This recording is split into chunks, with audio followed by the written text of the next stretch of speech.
विधिको शासन स्थापित गर्दै संविधानको मार्गमा स्थिरताका साथ अघि बढ्न सफल भएका छौँ। यो उपलब्धि तपाईँ हामी सबै नेपाली जनताको संयम र सहकार्यको परिणाम हो। अब मेरो पहिलो आग्रह तपाईँ मतदाताहरूसँग छ।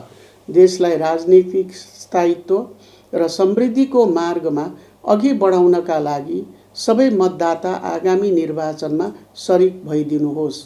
भोट हाल्नु भनेको केवल चुनाव चिन्हमा छाप लगाई कसैलाई जिताएर पठाउनु मात्र होइन। यो त तपाईले आफ्नो र आफ्नो सन्तानको भविष्य कस्तो बनाउने भनेर लिने निर्णय हो। तसर्थ फागुन 21 गते बिहीबारका दिन अरू काम छाडेरै भए पनि आफ्नो मतदान केन्द्रमा पुगेर मतदान गर्नुहुन म हार्दिक अपिल गर्दछु। दोस्रो कुरा, निर्वाचनको यस सङ्घारमा म सबैलाई शान्ति र अमन चैन कायम राख्न अनुरोध गर्दछु। शान्ति नै नेपालको असली पहिचान हो। चुनावमा स्वस्थ प्रतिस्पर्धा हुन्छ, फरक विचार हुन्छ, तर हामी बीच मनमुटाव र वैमनस्य हुनु हुँदैन। म चुनावी मैदानमा रहनुभएका सबै राजनीतिक दल तथा स्वतन्त्र उम्मेदवारहरूलाई उम्मेदवारीका लागि धन्यवाद दिन चाहन्छु। तपाईहरूको सक्रियताले नै हाम्रो लोकतन्त्र जीवित रहने हो।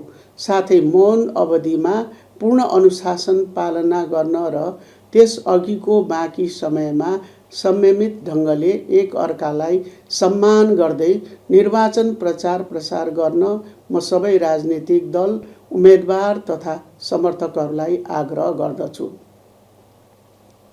यस महान कार्यमा खटिनुभएका निर्वाचन आयोग, सुरक्षा निकायका साथीहरू र सम्पूर्ण राष्ट्र सेवक कर्मचारीलाई म विशेष धन्यवाद दिन चाहन्छु। तपाईहरूको निष्पक्षता र मेहनतले नै यो निर्वाचनलाई स्वच्छ, स्वतन्त्र र भयरहित बनाउनेछ। निर्वाचन आयोगले छोटो र कठिन समयमा कार्यतालिका बमोजिम सबै तयारी पूरा गरेको छ। निर्वाचन निष्पक्ष, स्वच्छ र भयरहित रूपमा सम्पन्न गर्न नेपाल सरकार र आयोग पूर्ण प्रतिबद्ध छन्। प्रदेश र स्थानीय सरकारले आफ्नो सीमाभित्र रही निर्वाचन तयारीमा महत्त्वपूर्ण सहयोग पुर्याएका छन्। नेपाल सरकारका 4वटै सुरक्षा संयन्त्रले निर्वाचन सुरक्षामा कुनै कमी हुन नदिन आफ्ना सबै स्रोत साधन परिचालन गरेका छन्। सम्माननीय राष्ट्रपतिज्यूले गर्नुभएको अभिभावकीय सहयोगप्रति व्यक्तिगत रूपमा म र वर्तमान सरकार हार्दिक कृतज्ञता ज्ञापन गर्दछौँ। छोटो समयमा नेपालले निर्वाचन व्यवस्थापन गर्न सकेकोमा मित्र राष्ट्रहरू तथा अन्तर्राष्ट्रिय संस्थाहरूबाट पनि उत्साहजनक साथ र प्रतिक्रिया प्राप्त गरेका छौँ। निर्वाचन व्यवस्थापनमा वस्तुगत, नगद तथा प्राविधिक सहयोग प्रदान गर्ने मित्र राष्ट्रहरूलाई म धन्यवाद दिन चाहन्छु। साथै संयुक्त राष्ट्र सङ्घीय निकायहरूबाट प्राप्त सहयोगका लागि पनि आभारी छौँ। सामाजिक सञ्जाल र आम सञ्चारका केही माध्यमबाट तथ्यहीन र कृत्रिम सामग्री तथा भ्रामक भविष्यवाणी फैलाएर वातावरण धमिल्याउन खोज्ने तत्त्वहरूलाई सरकारले निगरानीमा राखी कानुनको दायरामा ल्याइरहेको पनि तपाईहरूलाई जानकारी गराउँदछु। साथै त्यस्ता भ्रममा नपर्न, त्यस्ता तत्त्वको पछि नलाग्न र मुलुक सामु आएको ऐतिहासिक दायित्व जिम्मेवारीपूर्वक निर्वाह गर्न म सबै देशवासीहरूलाई विनम्र आग्रह गर्दछु। आज सम्पूर्ण देशवासीलाई अर्को के कुरामा आश्वस्त पार्न चाहन्छु भने मुलुकमा कुनै पनि प्रकारको दण्डहीनतालाई प्रशय दिने काम यो सरकारबाट हुँदैन। कानुन बमोजिम गर्नुपर्ने जुनसुकै तहको कारबाहीमा सरकार पछि हट्ने छैन।